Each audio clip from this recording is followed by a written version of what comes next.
Bonjour, bienvenue sur cette vidéo, c'est Aurélie Montin et aujourd'hui je vais vous parler du sommeil pendant la période d'allaitement. Donc comment bien dormir quand on est une maman qui allaite son bébé. Moi j'ai allaité mes 2 enfants, je sais que parfois c'est vraiment galère pour le sommeil et pourtant pour le deuxième, j'avais déjà beaucoup de connaissances sur le sommeil et j'étais déjà dans l'accompagnement autour du sommeil, ce qui m'a énormément aidée, on est d'accord, mais ça n'empêche pas de rencontrer plein de contraintes et donc c'est vraiment pas une période qui est facile. J'avais envie de vous en dire quelques mots simplement pour que vous puissiez vivre cette période-là le mieux possible au niveau de votre sommeil et du repos. Mes conseils, ils vont tourner autour de l'anticipation et en tout cas la gestion de certains stress de notre quotidien, et puis autour de l'alimentation et l'hydratation. Alors bien sûr qu'il y a beaucoup de choses à dire, hein, cette vidéo n'a pas pour but d'être exhaustive, et d'ailleurs vous trouverez en description de la vidéo une fiche bonus avec des conseils supplémentaires, 3 autres conseils supplémentaires qui viendront compléter le mémo de ce que je vais dire dans cette vidéo. Et donc cette fiche bonus vous permettra d'aller encore plus loin pour vous reposer le mieux possible. Parce que oui, une maman allaitante reposée, c'est une maman qui a plus de lait, c'est une maman qui profite beaucoup mieux de son bébé, c'est une maman qui est beaucoup plus disposée à faire plein de choses, plus disposée, plus disponible. Bref, c'est une maman qui peut profiter pleinement de son quotidien et se remettre le plus rapidement possible de l'accouchement. Et ça, c'est pas rien parce qu'en postpartum, le corps d'une femme, il a beaucoup à récupérer. On a beaucoup donné pendant la grossesse, on a donné pour l'accouchement, on donne aussi beaucoup pendant l'allaitement. Et donc, on a besoin de récupérer le plus rapidement possible. Et d'ailleurs, je vais commencer avec ça. Il ne faut pas oublier que quand on allaite, eh bien, on donne le meilleur de ce qu'on a pour bébé, pour son alimentation à lui. Tout comme ça s'est passé pendant 9 mois lorsqu'il était dans notre ventre et qu'on a donné le meilleur pour pouvoir construire ce petit être. Donc l'allaitement, c'est fatigant. Quand on parle de stress, souvent on a en tête des choses qui sont négatives, anxiogènes ou autres, mais pas forcément. L'allaitement, ça reste un stress pour le corps dans le sens où ça demande de l'adaptation. Ça demande au corps des ressources. Je veux dire par là des ressources supplémentaires.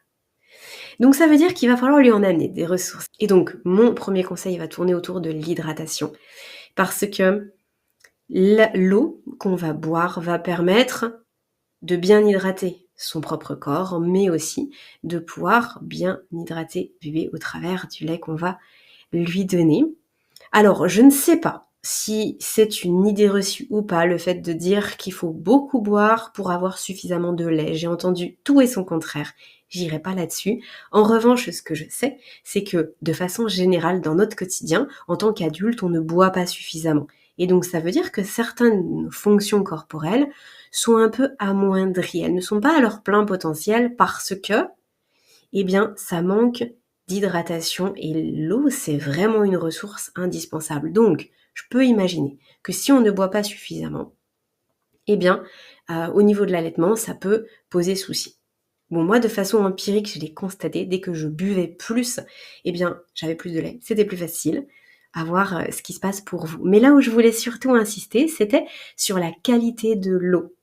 L'hydratation, c'est bien, mais si vous avez la possibilité, en plus, au-delà de la quantité d'eau que vous buvez, si vous avez la possibilité d'avoir une eau filtrée, d'avoir une eau de bonne qualité, c'est quelque chose qui va vraiment jouer en votre faveur.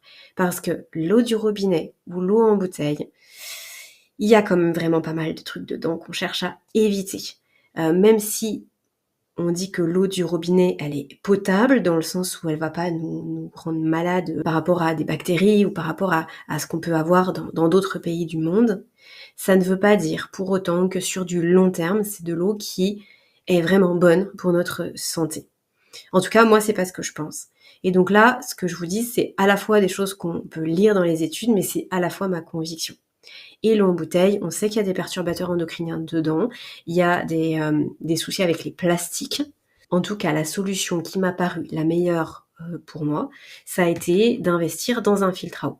Alors, je n'ai pas d'affiliation, j'ai pas de part chez telle ou telle marque de filtre à eau.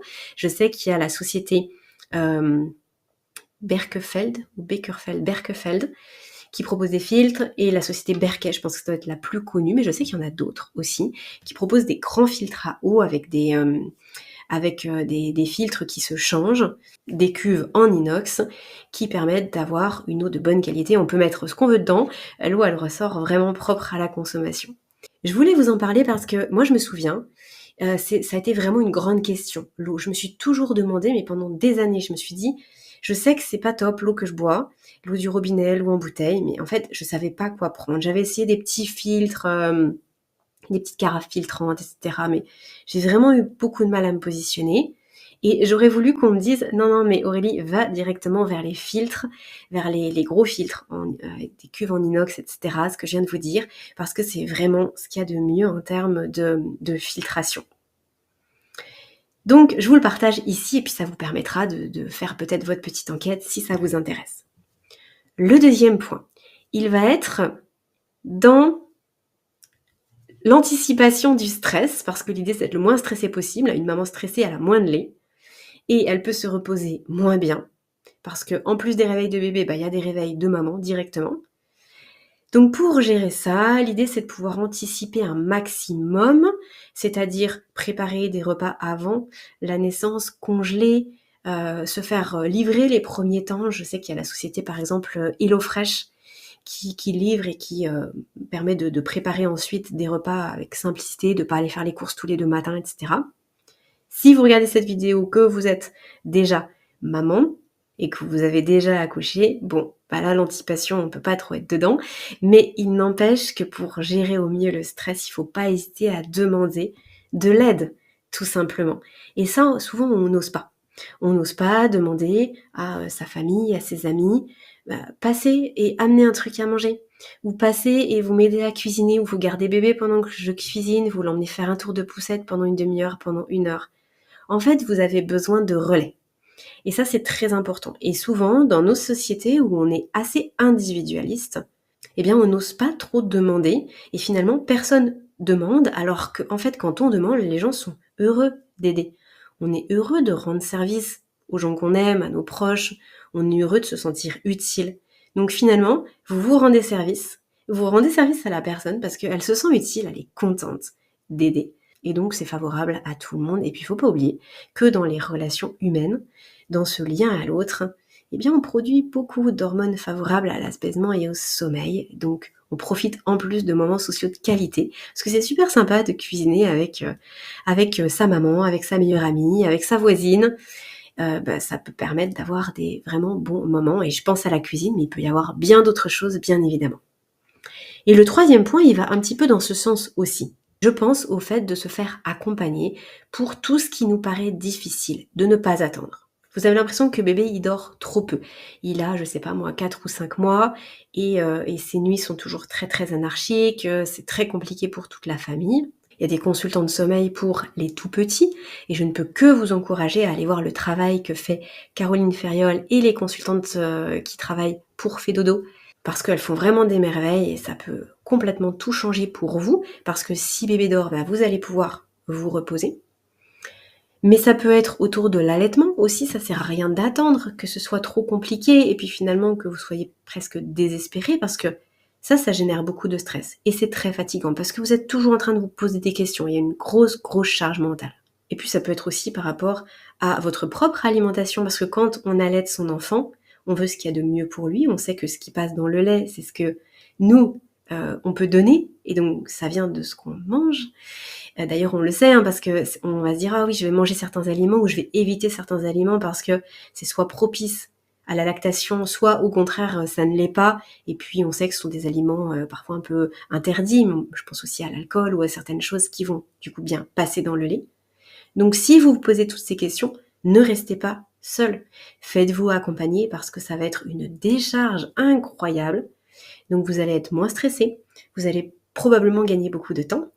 Et donc, gagner beaucoup de repos et de sérénité pour aller vous coucher. Donc, si je récapitule, l'idée, ça va être d'anticiper au maximum, si vous le pouvez, si vous regardez cette vidéo en amont de l'accouchement, anticipez. Si c'est pas le cas, demandez de l'aide. Faites-vous accompagner pour tout ce qui vous paraît être difficile. N'attendez pas que ce soit une galère monstrueuse, qu'il soit entre guillemets «trop tard», je veux dire par là que vous soyez épuisé sur les rotules. Et puis, pensez à bien vous alimenter, bien vous hydrater et notamment par rapport à l'hydratation, sachez qu'il y a vraiment des choses qui existent, comme là les filtres à eau et qui permettent d'avoir une eau qui apporte moins de produits toxiques, de produits chimiques, de perturbateurs endocriniens dont votre corps doit se débarrasser alors que lui, il a vraiment bien d'autres choses à gérer en ce moment.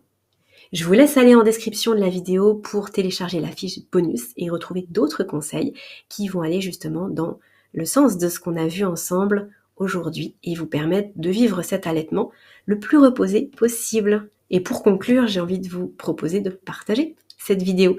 Si vous connaissez d'autres jeunes mamans, d'autres mamans allaitantes, eh bien partagez la vidéo pour qu'elles puissent bénéficier de tous ces conseils également. Merci et à bientôt pour une prochaine vidéo.